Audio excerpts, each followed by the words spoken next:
O que Jesus fez no inferno após sua morte? Sabemos que o inferno foi criado para Satanás e seus demônios. Mas você sabia que Jesus teve que ir para o inferno? Por Jesus iria para o inferno, ou Hades, ou a morada dos perdidos e demoníacos. Para começar nossa jornada, precisamos entender o que é o inferno. De acordo com a Bíblia, o conceito de inferno pode assumir várias formas. O inferno é frequentemente descrito como um lugar de trevas, separação de Deus e julgamento. Não é um lugar que alguém gostaria de ir. No entanto, é importante notar que a Bíblia usa termos diferentes para este lugar, e cada termo tem suas nuances. Aqui estão algumas referências bíblicas para você se basear. Número 1. Sheol. No Antigo Testamento, Sheol é a palavra hebraica usada para descrever o reino dos mortos. É um lugar para onde vão todos os mortos, tanto os justos quanto os injustos. É uma existência sombria, um lugar de espera. Número 2. Hades. No Novo Testamento, Hades é o equivalente grego de Sheol e é descrito de forma semelhante, como um lugar temporário onde as almas aguardam o julgamento final. Jesus mencionou Hades em sua parábola do homem rico e Lázaro, em Lucas 16, 29 a 31, ilustrando-o como um lugar de tormento. Número 3. Gêena. Este termo é usado por Jesus para descrever o local final de punição. Originalmente, era chamado de Vale de Rinom, ao sul de Jerusalém, onde lixo e animais mortos da cidade eram jogados e queimados. É um símbolo apropriado para descrever o destino dos perversos e sua destruição futura. Jesus usou esta imagem para transmitir a natureza eterna do fogo do inferno, como em Marcos 9:43. Número 4. Lago de Fogo. No livro de Apocalipse, o Lago de Fogo é descrito como o destino final de Satanás, seus anjos, e todos que não são encontrados no livro da vida. É um lugar de tormento eterno, como mencionado em Apocalipse 20 e 14. Esses termos nos dão uma imagem do inferno como um lugar temporário dos mortos, Sheol e Hades, e um lugar final de punição eterna, Gêena e Lago de Fogo. Apesar dessas claras articulações na Bíblia sobre a natureza do inferno, ainda são comuns equívocos sobre ele. Antes de continuarmos, vamos abordá-los para ter uma compreensão clara. Primeiro equívoco. O inferno é o reino do diabo. Muitos veem o inferno como o reino do diabo, onde ele governa os demônios e atormenta as almas. Na realidade, o inferno é um lugar de punição para Satanás e seus seguidores. O poder de Satanás é tirado por Deus. Ele é tão prisioneiro no inferno quanto os seus colaboradores humanos. Não há tratamento especial para Satanás no inferno. A Bíblia descreve o inferno como um lugar preparado para o diabo e seus anjos. Falando de Deus, diz: Então, ele dirá aos que estão à sua esquerda: Afastem-se de mim, vocês que estão amaldiçoados, para o fogo eterno, preparado para o diabo e seus anjos.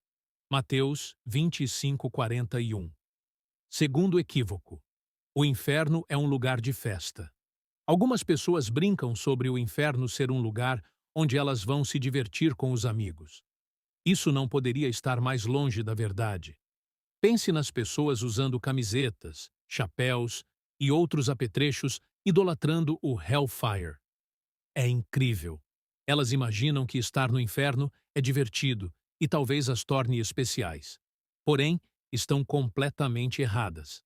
A Bíblia descreve o inferno como um lugar de choro e ranger de dentes, um lugar de total escuridão e separação da bondade de Deus. Ela diz: Enquanto os filhos do reino serão lançados nas trevas exteriores. Naquele lugar haverá choro e ranger de dentes. Mateus 8:12.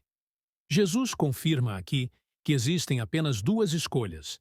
Ou você está com Deus e desfruta da tranquilidade de sua paz, ou está com Satanás no inferno para sofrer a agonia de seu pecado. Terceiro equívoco. A ideia do purgatório. Há quem acredite na ideia de um purgatório, um lugar onde as almas são purificadas antes de entrar no céu. Este conceito não se encontra na Bíblia. A Bíblia ensina que, depois da morte, há julgamento e nosso destino eterno é determinado pela nossa fé em Jesus. Está determinado que os homens morram uma só vez e, depois disso, enfrentem o julgamento. Hebreus 9, 27. Não tenha esperança nesta mentira.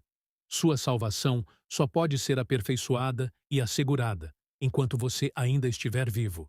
A boa notícia é que ela é gratuita e já foi paga pelo sangue de Jesus. Tudo o que você precisa fazer é aceitar e entrar em seu reino de paz e justiça. Certamente é o melhor negócio de todos os tempos. Quarto equívoco: todos que morrem vão imediatamente para o inferno.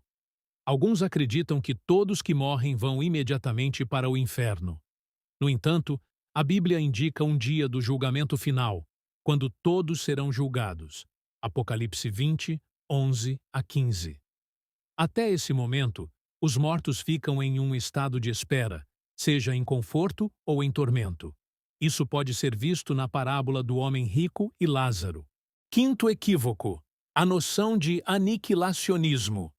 Esta é a crença de que as almas são completamente destruídas em vez de sofrerem eternamente.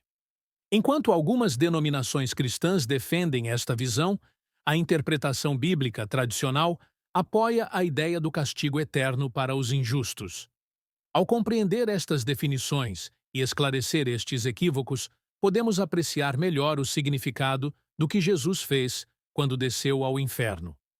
Sua jornada não foi para sofrer mais, mas para proclamar a vitória, pregar aos espíritos e libertar os cativos, mostrando sua autoridade sobre a morte e o inferno. A morte de Jesus e a descida ao inferno. Para entender o que Jesus fez no inferno, primeiro precisamos lembrar o que aconteceu quando ele morreu. Jesus, o Filho de Deus, foi crucificado em uma cruz. Ele foi traído por um de seus discípulos, preso e julgado injustamente. Apesar de ser inocente, Jesus foi condenado à morte. Ele sofreu zombarias, dor física duradoura e, finalmente, a crucificação, uma forma brutal de execução. Depois que morreu, seu corpo foi retirado da cruz e colocado num túmulo. Este foi um momento sombrio para seus seguidores. Estavam cheios de tristeza e confusão. Eles ainda não entendiam completamente que a morte de Jesus era parte do plano divino de Deus para a salvação da humanidade. As ações de Jesus no inferno 1. Pregando aos espíritos. Após sua morte, Jesus desceu ao inferno, onde pregou aos espíritos na prisão, de acordo com 1 Pedro 3, 12 a 20. 2. Derrotando a morte e o pecado. A descida de Jesus ao inferno foi uma parte crucial de sua vitória sobre a morte e o pecado. Em Apocalipse 1:8, Jesus afirma que possui as chaves da morte e do Hades. 3.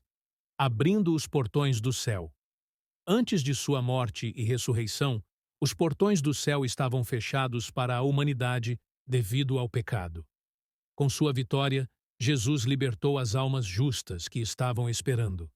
A jornada de Jesus ao inferno não foi de derrota, mas de triunfo absoluto. Sua descida ao Hades foi a prova definitiva de que nem a morte, nem as trevas, nem o poder do maligno poderiam detê-lo. Ele entrou no reino dos mortos não como um prisioneiro, mas como um rei vitorioso, proclamando sua soberania sobre tudo e todos. Ao ressuscitar ao terceiro dia, Jesus selou a promessa da vida eterna para aqueles que creem nele. Sua vitória nos dá esperança, pois nos lembra que o inferno não é o destino final para aqueles que aceitam seu sacrifício. Agora, resta a cada um de nós fazer uma escolha: permanecer na ignorância e no pecado, ou aceitar o dom gratuito da salvação e viver na luz da verdade. Jesus abriu o caminho, estendeu sua mão e nos convida a segui-lo. Que possamos nos apegar a essa esperança e viver de acordo com a promessa da vida eterna ao lado de Deus. Amém.